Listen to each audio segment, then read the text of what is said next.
خليني اخد منك حته بقى، اصلا انا بشتغل بعد الفطار. مم. ازاي نجحت في ان انت احمد الغريب الدكتور بقى احمد الغريب رائد الاعمال، وخصوصا ان انت بقيت شخصيه عامه وكتير جدا جدا، يعني على كل صفحاتك على السوشيال ميديا كتير من الشباب فولورز ليك، وبقيت ايقونه معروفه بين الشباب الصغير. ربنا يسعدك يا رب. انا من الكلمات المؤثره في حياتي يمكن قلتها قبل كده وهفضل اقولها، كانت كلمه من تامر حسني لما الشباب كانوا بيقولوا له احنا مش لاقيين فرص في البلد واحنا مهما اشتغلنا ما بنظهرش.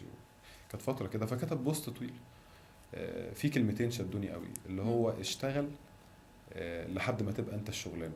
فقلنا له يا عم تامر يعني ايه الشغلانه؟ قال لك لحد ما ألد اعدائك يبقى حبيبك. مم. طب ده هيحصل ازاي؟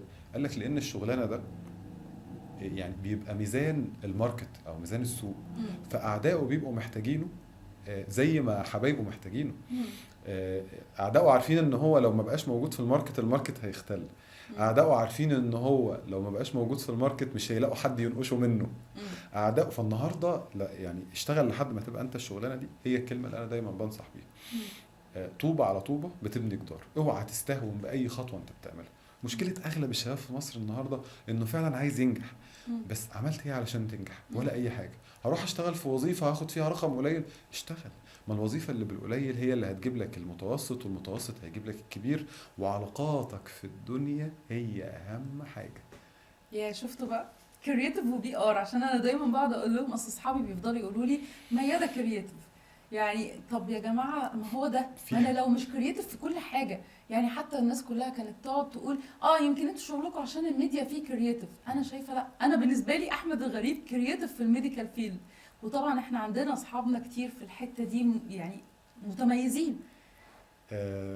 يعني بشكل او باخر آه انت مش هتنجح الا لما تفضل تحاول تحاول تحاول تحاول تحاول.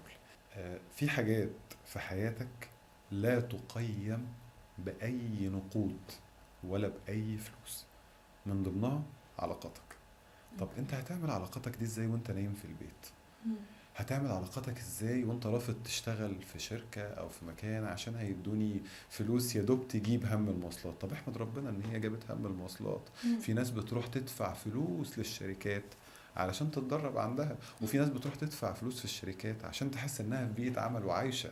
ما انت النهاردة لو عندك امكانيات العالم مش هيتآمر ضدك، مم. بس انت مش هتكتسب الامكانيات دي غير بالبراكتس وبالممارسة. مم. اشتغل اشتغل لحد ما تبقى انت الشغلانة مم. زي ما تامر حسني كان بيقول. ده احنا تامر حسني معانا النهارده بقوه بقى.